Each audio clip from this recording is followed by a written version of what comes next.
आज की हमारी क्लास का टॉपिक है रूसो का शिक्षा दर्शन। इस प्रकरण को हम बीए द्वितीय सेमेस्टर के शिक्षा शास्त्र विषय के प्रश्न पत्र शिक्षा के दार्शनिक आधार के अंतर्गत पढ़ने जा रहे हैं। तो इसे स्टार्ट करते हैं। हमारा प्रकरण है रूसो का शिक्षा दर्शन। ये रूसो का चित्र है। जॉन रूसो इनका पूरा नाम है और यह प्रगतिवाद के प्रणेता माने जाते हैं। तो इनके जो शिक्षा से संबंधित विचार हैं उनके बारे में आज हम चर्चा करेंगे। तो स्टार्ट करते हैं। रूसो का शिक्षा दर्शन इस पर आधारित है कि प्रत्येक वस्तु उस समय तक अच्छी होती है जब तक कि वो कर्ता के हाथों से निकली है, पर मनुष्य के हाथों में आते ही वह बुरी हो जाती है। इसका मतलब रूसो बालक को जन्म से पवित्र मानता है कि जब ईश्वर किसी वस्तु की रचना करता है, उसका निर्माण करता है, तो उसमें वस्तु जो होती है वो पवित्र होती है। परंतु जैसे ही वह मनुष्य के संपर्क में आती है, मनुष्यों के बीच में वह निवास करने लगती है, तो उसमें अशुद्धता और बुराइयां जो हैं वो प्रविष्ट होने लगती है उसके आचरण में। यानी वो जो वस्तु है उसकी पवित्रता समाप्त होने लगती है। दूसरा बिंदु, रूसो के अनुसार शिक्षा के 3 साधन हैं। पहला प्रकृति, दूसरा मनुष्य और तीसरा है पदार्थ। तो ये 3 साधन रूसो ने बताए हैं। तीसरे बिंदु की बात करते हैं। तीसरे बिंदु में रूसो ने कहा है कि बालक की शिक्षा जो है वो निषेधात्मक होनी चाहिए। अब निषेधात्मक शिक्षा से क्या तात्पर्य है? उसके अनुसार बालक को 12 वर्ष की अवस्था तक किसी भी प्रकार की औपचारिक शिक्षा नहीं देनी चाहिए। औपचारिक शिक्षा से अभिप्राय हमारा विद्यालयों या संस्थाओं में दी जाने वाली शिक्षा से है, जिसमें बालक की शिक्षा जो होती है वो निश्चित उद्देश्यों, निश्चित पाठ्यक्रम, निश्चित स्थान और समयावधि के अनुरूप प्रदान की जाती है। परंतु रूसो 12 वर्ष तक बालक को ऐसी किसी भी प्रकार की शिक्षा को देने का विरोध करता है, बल्कि उनका कहना है कि बालक को प्रकृति के साथ छोड़ देना चाहिए ताकि उसे उसके विकास के लिए उचित अवसर प्राप्त हो सके। इसी के साथ जो रूसो के शिक्षा दर्शन का एक और मुख्य बिंदु है वो ये है कि रूसो ने शिक्षा को 4 भागों में बांटा है, जिसमें जो सबसे पहला भाग है वो है शैशवावस्था, उसके बाद दूसरा भाग है बाल्यावस्था, तीसरा भाग है किशोरावस्था और जो अंतिम भाग है शिक्षा का वो है प्रौढ़ता की ओर।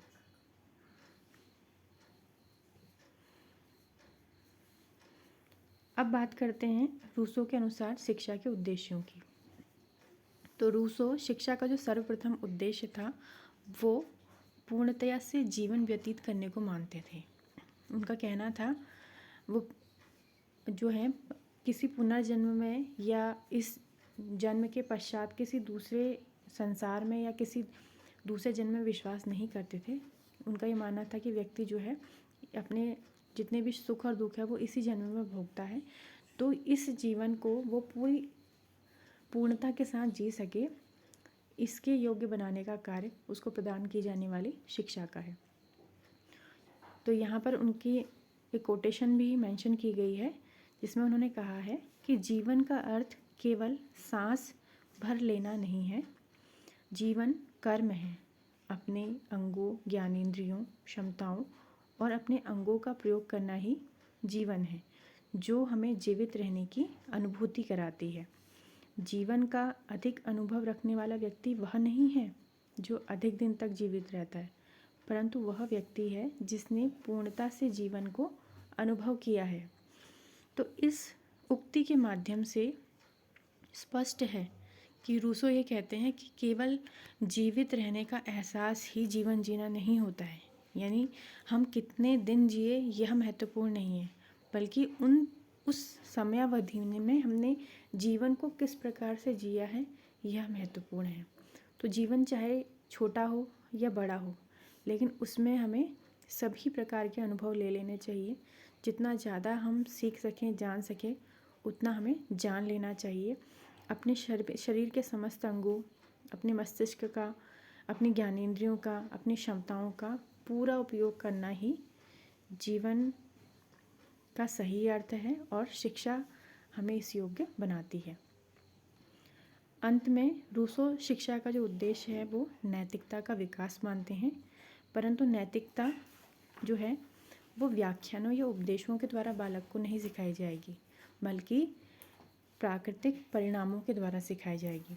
अर्थात प्रकृति के संपर्क में आने पर बालक को अच्छे बुरे, सही गलत से संबंधित नैतिक बातों का जो ज्ञान होगा वो अपने अनुभवों द्वारा होगा, यानी प्राकृतिक परिणामों द्वारा होगा, जो उसे प्रकृति के संपर्क में आके प्राप्त होंगे।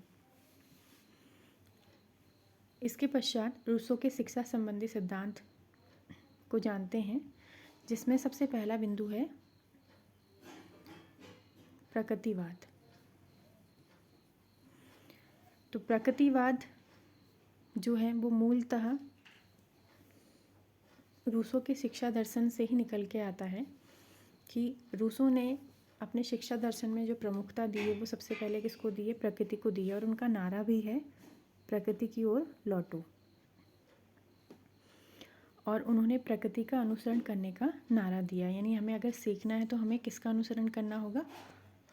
प्रकृति का। उनका मानना था कि प्रकृति बालक की शिक्षा का सबसे बड़ा स्रोत है, यानी बालक को सर्वाधिक अगर कोई सिखा सकता है तो वो कौन है? प्रकृति है। दूसरा बिंदु है प्राकृतिक मानव का विकास। तो रूसो बालक की जो शिक्षा है उसको पूर्णतः क्या मानते हैं? प्राकृतिक शिक्षा मानते हैं कि सच्ची शिक्षा या सर्वाधिक शिक्षा जो है वो किसके द्वारा प्रदान की जा सकती है? प्रकृति के द्वारा की जा सकती है। और ऐसी शिक्षा प्राप्त करने वाला जो मानव होगा वो प्राकृतिक मानव होगा, मतलब उसमें कहीं से कहीं तक कृत्रिमता नहीं होगी और वो पूरी तरीके से शुद्ध और पवित्र होगा। तो मनुष्य जो शिक्षा अपने चारों ओर के परिवेश से प्राप्त करता है वही उसकी प्राकृतिक शिक्षा है और यही सच्ची शिक्षा है। तीसरा जो बिंदु है रूसो के शिक्षा संबंधी सिद्धांत का वो है पदार्थ का महत्व। रूसो ने अपनी शिक्षा के 3 स्रोत माने हैं। पहला प्रकृति, दूसरा मानव और तीसरा पदार्थ। उनके अनुसार शिक्षा में मनुष्य, पदार्थ और प्रकृति इन तीनों का समन्वय होना चाहिए। मतलब बालक की जो शिक्षा है वो इन 3 स्रोतों के समन्वय से ही संभव हो सकती है। अगर मनुष्य प्रकृति के संपर्क में ना आए या प्राकृतिक पर्यावरण में अपनी शिक्षा प्राप्त ना करे तो उसकी शिक्षा जो होगी उसमें कृत्रिमता होगी, वो सच्चे अनुभवों को प्राप्त नहीं कर पाएगा, केवल रटे रटाए या पुस्तकीय ज्ञान को ही आधार मानेगा और वस्तुओं के सही स्वरूप को कभी भी नहीं जान पाएगा। ये तीनों ही साधन बालक में स्वाभाविक प्रवृत्ति, भावना और विचार के विकास के साधन हैं और सही मायनों में ये तीनों ही बालक के शिक्षक हैं।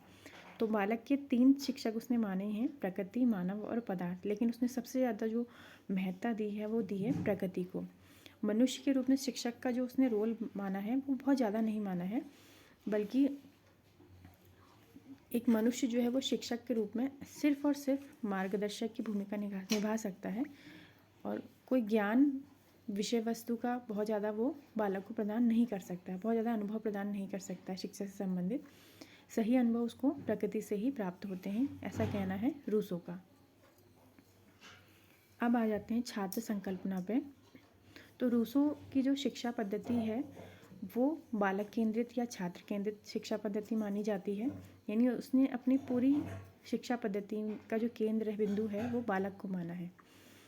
तो इसके शिक्षा सिद्धांत में जो छात्र संकल्पना है वो अत्यधिक महत्वपूर्ण है और कहीं ना कहीं जो इसकी शिक्षा पद्धति है वो मनोवैज्ञानिक भी है पूर्णतया, क्योंकि मनोविज्ञान भी ये मानता है कि शिक्षा की प्रक्रिया का केंद्र बिंदु बालक होना चाहिए, यानी बालक को ध्यान में रखे ही शिक्षा की प्रक्रिया संचालित की जानी चाहिए और बालक की रुचियों, क्षमताओं, आयु और उसके मानसिक एवं शारीरिक स्तर के अनुसार ही उसकी शिक्षा का पाठ्यक्रम, शिक्षण विधियाँ, अनुशासन, ये सब चीज़ें निर्धारित की जानी चाहिए। तो छात्र संकल्पना के पहले बिंदु पर आते हैं। रूसो बालक को जन्म से ही अच्छा और पवित्र मानता है और ये सुझाव देता है कि बालक के प्राकृतिक गुणों को शिक्षा के द्वारा समाप्त ना किया जाए। तो जैसे पहले भी ये पॉइंट आ चुका है कि रूसो ने माना है कि जब ईश्वर किसी चीज़ की रचना करता है तो वो वस्तु शुद्ध और पवित्र होती है। तो यही विचार उसके बालक के संदर्भ में भी है कि जब बालक जन्म लेता है शिशु के रूप में तो उस समय वो शुद्ध और पवित्र होता है, परंतु जब वो समाज के संपर्क में आता है या विद्यालय के माहौल में जाता है, कृत्रिम माहौल में, तो वहाँ जाकर के उसके भीतर की जो पवित्रता है, शुद्धता है, वो समाप्त होने लग जाती है और वो बुरा बन जाता है। तो इसीलिए वो सुझाव देता है कि बालक के जो प्राकृतिक गुण हैं, जो जन्म से ही उसके अंदर निहित हैं, उनको औपचारिक शिक्षा के द्वारा समाप्त ना किया जाए। तो यहाँ शिक्षा से अभिप्राय उसका औपचारिक शिक्षा और पुस्तकीय शिक्षा इन सब से है। तो वो कहता है कि अगर बालक में उसके प्राकृतिक गुणों का अस्तित्व बनाए रखना है तो उसके लिए उसको औपचारिक शिक्षा से दूर रखना होगा। फिर दूसरा पॉइंट है, मानव जीवन के क्रम में बचपन का एक स्थान है। निश्चय ही प्रौढ़ को प्रौढ़ और बच्चे को बच्चा मानकर व्यवहार करना चाहिए।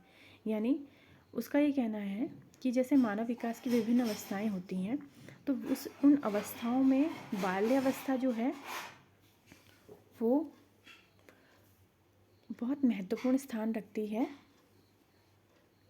और हम बच्चों से बहुत बड़ी बड़ी अपेक्षाएं हमें नहीं रखनी चाहिए या फिर बच्चों पर हमें बहुत ज़्यादा बंदिशें नहीं लगानी चाहिए, बहुत ज़्यादा दबाव नहीं डालना चाहिए, क्योंकि बच्चा जो है वो अपनी आयु और मानसिक और शारीरिक स्तर के अनुसार ही कार्य करेगा। अगर हम उससे एक प्रौढ़ की तरह व्यवहार करने की अपेक्षा रखेंगे तो यह क्या होगा, निश्चित रूप से गलत होगा, क्योंकि एक प्रौढ़ अपनी आयु के अनुसार व्यवहार करेगा और एक बालक अपनी आयु के अनुसार। तो इसीलिए उसने कहा है कि प्रौढ़ को प्रौढ़ मानकर और बालक को बालक मानकर ही उसके साथ व्यवहार करना चाहिए। यानी उससे हमें बहुत ज़्यादा अपेक्षाएं उसकी आयु से अधिक स्तर की नहीं रखनी चाहिए। अब आते हैं तीसरे पॉइंट पे। तीसरा पॉइंट है, रूसो बालक पर किसी भी तरह के दबाव डाले जाने का विरोधी है। तो रूसो बालक की स्वतंत्रता में विश्वास रखता है। वो कहता है कि यदि बालक पर अनावश्यक दबाव डाला जाएगा तो उसकी जो मूल प्रवृत्तियां हैं वो विकृत हो जाएंगी, उसके जो प्राकृतिक गुण हैं वो समाप्त होने लगेंगे और साथ ही जो समाज की बुराइयां हैं वो उसके अंदर धीरे धीरे प्रवेश करने लगेंगी। तो वो समाज की बुराइयों से बच्चे को बचाना चाहता है।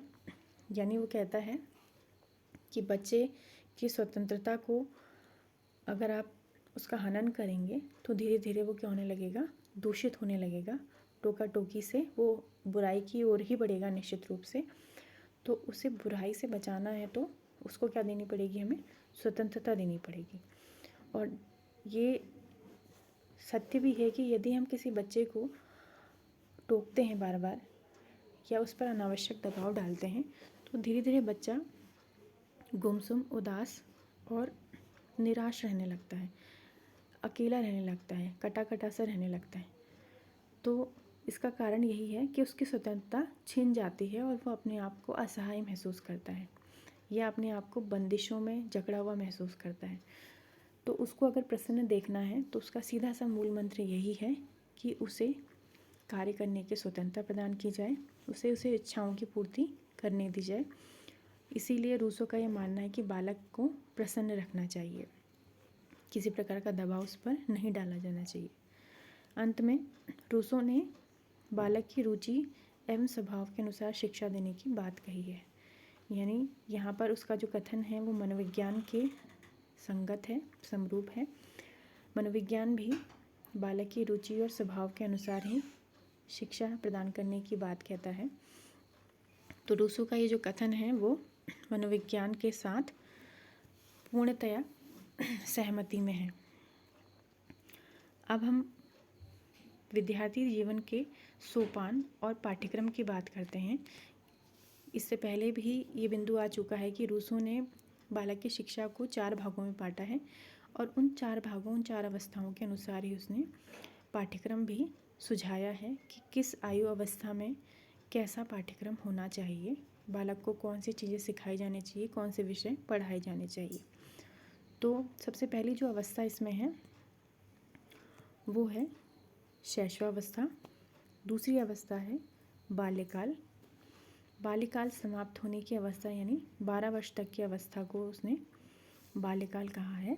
इसके बाद तीसरी है पूर्व किशोरावस्था जो 12 से 15 वर्ष तक है, और अंत में है किशोरावस्था जो 15 वर्ष से आगे को मानी गई है। तो सबसे पहले हम शैशवावस्था की बात करेंगे। रूसो का मानना है कि शिक्षा जन्म से ही प्रारंभ हो जाती है, और ये बात सत्य भी है कि जब से बच्चे का जन्म होता है तो हर दिन वो कुछ ना कुछ सीखता है, उसमें कुछ ना कुछ बदलाव आते हैं।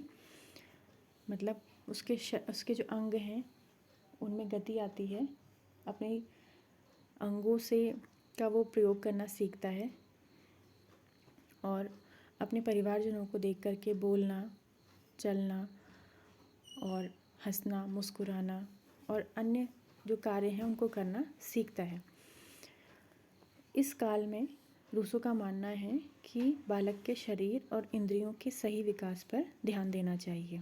यानी इस समय जो बच्चे की शिक्षा है वो यही है कि इस समय क्या हो, उसके शरीर का और उसके इंद्रियों का उचित विकास हो। यही उसकी शिक्षा का पहला पड़ाव होना चाहिए।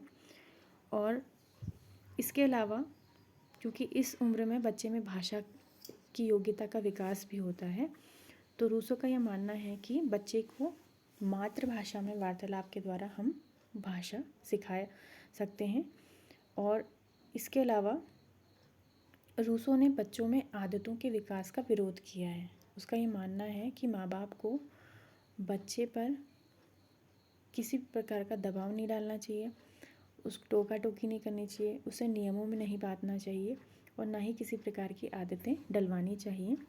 बच्चा जिस भी समय जो भी करना चाहता है उसे वो करने की पूरी स्वतंत्रता होनी चाहिए, क्योंकि आदतें तब बनती हैं जब हम किसी कार्य को रोज़ाना एक निर्धारित समय में या निर्धारित उद्देश्य के अनुसार करते हैं।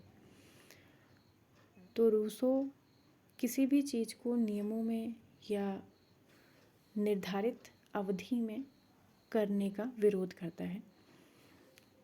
तो सीधे सीधे वो आदतों के विकास के लिए मना करता है।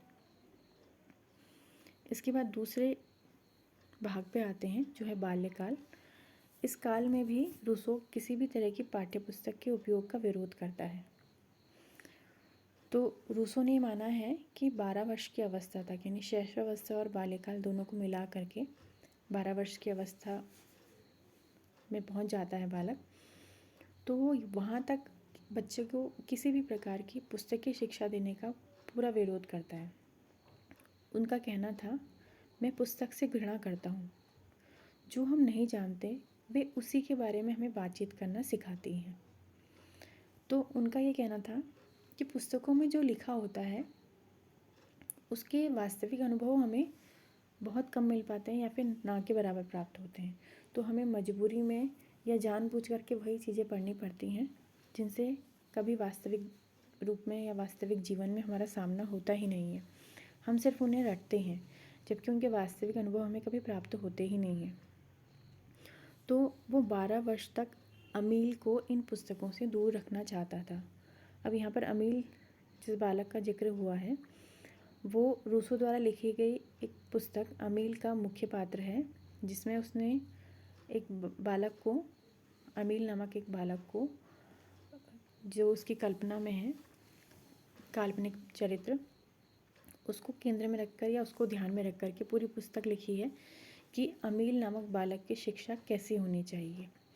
तो उस पुस्तक में ही उसने वर्णन किया है कि अमील को 12 वर्ष तक किसी भी प्रकार की पुस्तकीय शिक्षा नहीं दी जाएगी, केवल एक पुस्तक रॉबिन्सन क्रूसो को छोड़कर, क्योंकि ये पुस्तक जो है वो इस पुस्तक को बाकी पुस्तकों से अलग मानता है। क्योंकि ये पुस्तक जो है बच्चे के दिमाग में ज्ञान को सिर्फ ठूसती नहीं है या उस चीज़ों को, तथ्यों को रटाती नहीं है, बल्कि उसे मनोरंजक जानकारी प्रदान करती है। इसके अलावा निरीक्षण और अनुभव के द्वारा सीखने की बात भी उन्होंने कही है कि बालक को बाल्यावस्था में जो ज्ञान प्राप्त हो कैसे हो, कि बालक वस्तुओं को देखे, परखे और विभिन्न प्रकार के अनुभव प्राप्त करे और उन्हीं के द्वारा अपनी शिक्षा प्राप्त करे। इससे अलग उसे कुछ भी नहीं पढ़ाना चाहिए। यानी यहाँ पर वो किसी भी विषय की बात नहीं कर रहा है, किसी किताब की बात नहीं कर रहा है, सिर्फ उसने बात की है निरीक्षण और अनुभवों से ज्ञान अर्जित करने की। तो ये जो उसका सिद्धांत था, इसी को निषेधात्मक शिक्षा कहा गया है, जिसमें उसने बालक को पुस्तकों से या 12 वर्ष तक औपचारिक शिक्षा से दूर रखने की बात की गई है। इसके पश्चात तीसरी अवस्था में आते हैं, जो है पूर्व किशोरावस्था। तो 12 वर्ष की आयु के उपरांत रूसो बच्चों को तीव्रता से शिक्षा देने की बात कहता है। यानी 12 वर्ष तक बच्चे का मस्तिष्क इतना विकसित नहीं होता है कि वो किसी भी प्रकार की औपचारिक शिक्षा को या पुस्तकीय शिक्षा को ग्रहण कर सके, लेकिन 12 वर्ष की अवधि के पश्चात बालक का जो मानसिक स्तर होता है, रूसो का ये मानना है कि वो इतना परिपक्व हो जाता है कि अब वो पुस्तकीय शिक्षा या औपचारिक शिक्षा लेने के योग्य हो चुका होता है। तो यहाँ पर वो तीव्रता से शिक्षा देने की बात कहता है बालक को। तो उनका कथन है कि मुझे 12 वर्ष का एक बालक दीजिए जो कुछ भी नहीं जानता हो, लेकिन 15 वर्ष की अवस्था में वो उतना जानता होगा जितना उस उम्र का लड़का जो शैशवावस्था से ही शिक्षा प्राप्त कर रहा है, पर इस अंतर के साथ कि तुम्हारा छात्र रट कर चीज़ों को जानता है, जबकि मेरा विद्यार्थी इन चीज़ों को कैसे प्रयोग किया जाए ये जानता है। तो उसने यहाँ पर तुलना की है दो बालकों की। एक वह बालक जिसने रूसो के अनुसार शिक्षा प्राप्त की है कि उसने 12 वर्ष तक कोई औपचारिक शिक्षा प्राप्त नहीं की, ना ही कोई पुस्तक उसने पढ़ी है, उसने सिर्फ प्रगति में निरीक्षण और अनुभव से सीखा है। और दूसरा वो बालक जिसने शैशवावस्था से ही औपचारिक शिक्षा प्राप्त की है, लेकिन उसको किसी भी चीज़ का कोई भी अनुभव नहीं है, उसने सिर्फ किताबों में उन चीज़ों को देखा है, पढ़ा है, वास्तविक रूप से वो चीज़ें कैसी हैं इसका कोई भी ज्ञान उसे प्राप्त नहीं है। तो वो ये कहता है कि जब इन दोनों बालकों को हम 12 वर्ष की उम्र से पढ़ाना शुरू करेंगे तो 15 वर्ष की आयु तक पहुँचते पहुँचते इन दोनों बालकों में रूसो के अनुसार पढ़ा हुआ बालक श्रेष्ठ होगा। क्यों? क्योंकि उसने 12 वर्ष तक उन चीज़ों का ज्ञान अर्जित किया है और 3 वर्ष में उसने उनका गहन अध्ययन किया है, तो उसे चीज़ें बहुत अच्छे से ज्ञात हो चुकी होंगी। इसके बाद उन्होंने विषयों की बात की है कि पूर्व जो किशोरावस्था है उसमें कौन कौन से विषय जो हैं वो बालक को पढ़ाए जाएं। तो उसमें सबसे पहले उन्हें प्राकृतिक विज्ञान, भाषा, गणित, काष्ठकला, संगीत, चित्रकला, सामाजिक विज्ञान और व्यावसायिक प्रशिक्षण दिए जाने की बात की है। इस स्तर पर पुस्तकों से अधिक जोर, यानी पुस्तकें तो पढ़ाई जाएं, क्योंकि विषयों की बात की जा रही है तो पुस्तकें जो हैं वो पाठ्यक्रम में शामिल होंगी, लेकिन पुस्तकों से ज़्यादा जोर विद्यार्थी द्वारा इंद्रियों के प्रयोग से अनुभव प्राप्त करने पर होना चाहिए। यानी यहाँ पर भी उसका मानना है कि पुस्तकों का प्रयोग तो किया जाए, लेकिन उनको ज़्यादा महत्व ना दे करके अभी भी जो ज्ञान है वो कैसे प्राप्त किया जाए, इंद्रियों के प्रयोग द्वारा ही प्राप्त किया जाए। इसके पश्चात हमारा अंतिम जो भाग है शिक्षा का वो है किशोरावस्था। तो शिक्षा के चतुर्थ चरण में रूसो नैतिक और धार्मिक शिक्षा पर जोर देता है। रूसो कहता है कि नैतिक शिक्षा जो है वो भी वास्तविक अनुभव के द्वारा होनी चाहिए, ना कि व्याख्यानों के द्वारा। यानी बालक को उपदेश के माध्यम से नैतिकता ना सिखाई जाए, बल्कि अनुभवों के माध्यम से सिखाई जाए कि क्या सही है और क्या गलत है, क्या अच्छा है क्या बुरा है। धार्मिक शिक्षा के लिए वो बालकों को इतिहास, पौराणिक एवं धार्मिक कथाओं को पढ़ाने की बात भी करता है। इनके अतिरिक्त रूसो शारीरिक स्वास्थ्य, संगीत और यौन शिक्षा को भी पाठ्यक्रम में शामिल करने की बात करता है। अब हम आते हैं शिक्षक की भूमिका पर। तो रूसो ने जो शिक्षा पद्धति सुझाई है उसमें शिक्षक का स्थान गौण है, मुख्य बिंदु जो है वो बालक ही है शिक्षा का। तो यहाँ पर वो मानता है कि शिक्षक का स्थान सिर्फ एक पथ प्रदर्शक का है। उनका कहना है कि शिक्षक को बालक की क्रियाओं में बाधक न होकर सहायक होना चाहिए, अधिकारी न होकर बराबर वाला होना चाहिए और निर्देशक न होकर पथ प्रदर्शन करने वाला होना चाहिए। यानी उसने सीधी सी बात की है कि बच्चा जो है उसके स्वाभाविक विकास में शिक्षक कोई बाधा न डाले और उस पर कोई अपना हक न जमाए, बल्कि उसके मित्र की या सखा की भूमिका निभाए और साथ ही उसको मार्ग ना बताए बल्कि उसकी मार्ग में आने वाली बाधाओं को दूर करने का कार्य करे। अंत में उसका कहना है कि शिक्षक बालकों से प्रेम करें, उनसे सहानुभूति रखें और उनकी शारीरिक, भावात्मक और बौद्धिक शक्तियों का उचित विकास करें। तो वो किसी भी प्रकार के दंड में, डांट फटकार में जो है शिक्षा में शिक्षक द्वारा इन चीज़ों के प्रयोग का सख्त विरोध करता है। उसने सीधे से कहा है कि शिक्षक को बालकों से प्रेम एवं सहानुभूति का भाव रखना चाहिए और उनके व्यक्तित्व के उचित विकास में पूरा सहायक होना चाहिए। अब हम बात करेंगे शिक्षण विधियों की। तो सबसे पहली विधि जो उन्होंने दी थी वो है अनुभव के द्वारा सीखना, यानी किताबों के बजाय बालक अनुभवों से शिक्षित हो। उन्होंने कहा है अपने छात्र को मौखिक पाठ ना दो, उसको अनुभव के साथ पढ़ाया जाना चाहिए। यानी सिर्फ बोलकर चीज़ें ना समझाई जाएं बल्कि उन चीज़ों का वास्तविक अनुभव भी प्रदान किया जाए। दूसरी विधि है करके सीखना। रूसो शब्दों द्वारा दी जाने वाली शिक्षा को उस हद तक प्रभावशाली नहीं मानता था जिस हद तक करके सीखने की प्रक्रिया को। यानी उनका कहना था कि जब तक हम किसी कार्य को करके नहीं सीखते हैं तब तक वो कार्य हमें पूर्ण रूप से समझ में नहीं आता है, या फिर जो शिक्षा होती है वो स्थायी नहीं होती बल्कि तात्कालिक होती है अगर वो सिर्फ मौखिक रूप से दी जाती है। तो शिक्षा को स्थायी बनाने के लिए ज़रूरी है कि उसको करके सीखा जाए। तीसरी विधि है खेल खेल में शिक्षा, यानी खेल खेल में भी कई चीज़ें बालक को सिखाई जा सकती हैं। और चौथा है प्राकृतिक वस्तुओं के माध्यम से शिक्षा, यानी जितना ज़्यादा बालक प्रकृति के संपर्क में आएगा, प्राकृतिक वस्तुओं को देखेगा, तो उन वस्तुओं का जो ज्ञान है वो स्थायी रूप से उसे प्राप्त होगा। इसके पश्चात निरीक्षण, अनुभव एवं विश्लेषण द्वारा सीखने का उन्होंने पक्ष लिया है। और अंत में रूसो के इन्हीं विचारों के आधार पर बाद में ह्यूरिस्टिक विधि का विकास किया गया था। ह्यूरिस्टिक विधि जिसे खोज विधि के नाम से भी जाना जाता है। तो ह्यूरिस्टिक विधि में निरीक्षण, अनुभव और विश्लेषण इन तीनों ही चीज़ों का प्रयोग किया जाता है। तो ये विधि जो है उन्हीं के शिक्षण विधियों के सिद्धांत के आधार पर विकसित हुई है। अब हम बात करते हैं अनुशासन की। रूसो का मानना है कि बच्चे को पूर्ण स्वतंत्रता दी जानी चाहिए। ये अनुशासन के लिए पहला कदम होता है। अगर बच्चा प्राकृतिक वातावरण में स्वतंत्र रहेगा तो उसकी अंतर्निहित शक्तियों का बेहतर विकास होता है। तीसरा, वो प्राकृतिक परिणाम के अनुभव के द्वारा प्रकृति के नियमों का पालन सीखता है। यानी प्रकृति में रहने के तौर तरीके प्रकृति खुद ही सिखा देती है, क्योंकि प्रकृति सही का सही और गलत का गलत दंड देती है। और अंत में अनुशासन का जो अंतिम बिंदु है वो ये है कि व्यक्ति को कभी भी कोई कार्य आज्ञाकारिता के कारण नहीं करना चाहिए बल्कि आवश्यकता के कारण करना चाहिए। यानी यदि कोई आपसे किसी कार्य को करने के लिए कहे तो उसे तब तक ना करें जब तक कि उस कार्य को करना आपकी आवश्यकता ना हो। अब विद्यालयों की बात करते हैं। रूसो औपचारिक शिक्षा और विद्यालय शिक्षा के सख्त खिलाफ थे। उनका ये मानना था कि विद्यालयों के संपर्क में आके वो बालक जो कि जन्म से शुद्ध और पवित्र था वो क्या हो जाता है, विकृत हो जाता है। तो उसे माता पिता और विद्यालय से दूर प्राकृतिक परिवेश में रखा जाना चाहिए।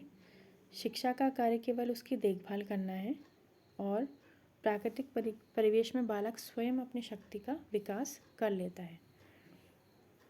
अब हम स्त्री शिक्षा के बिंदु पर आते हैं।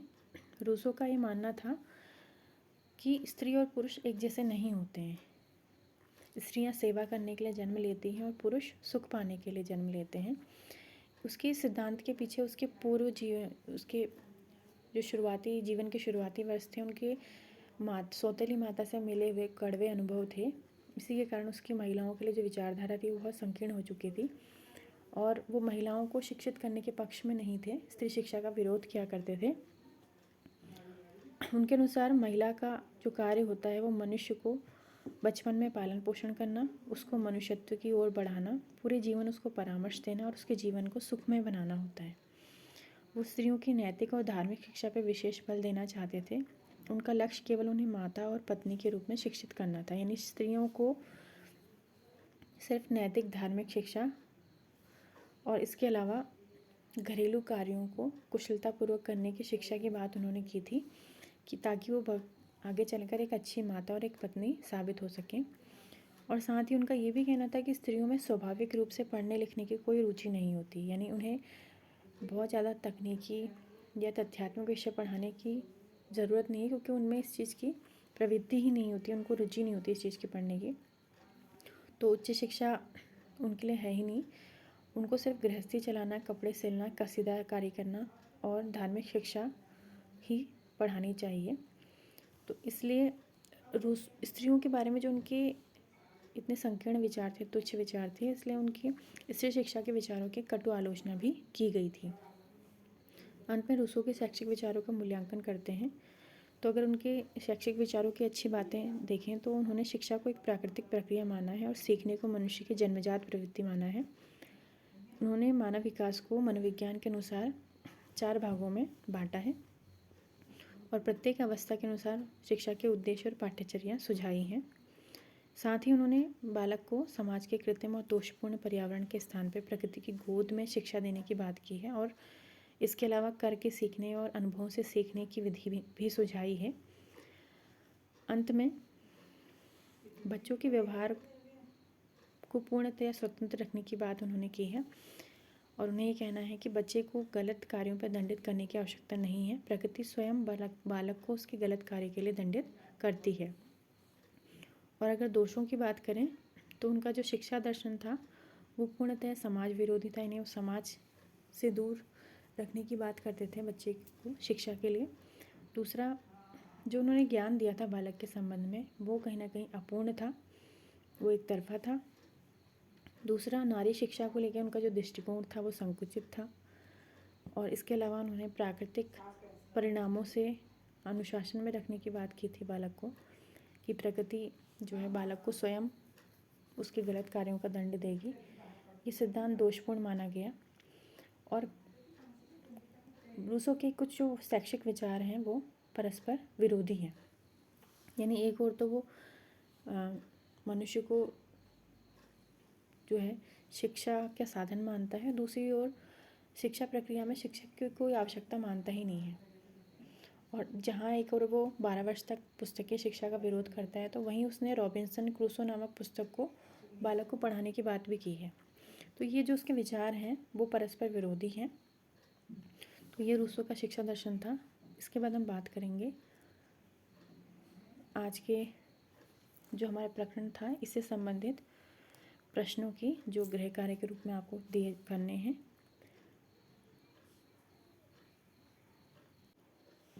अंत में गृह कार्य के लिए आपके यहाँ पर 4 प्रश्न दिए गए हैं। पहला है, रूसो के शिक्षा दर्शन से संबंधित पुस्तक के काल्पनिक पात्र का नाम क्या था।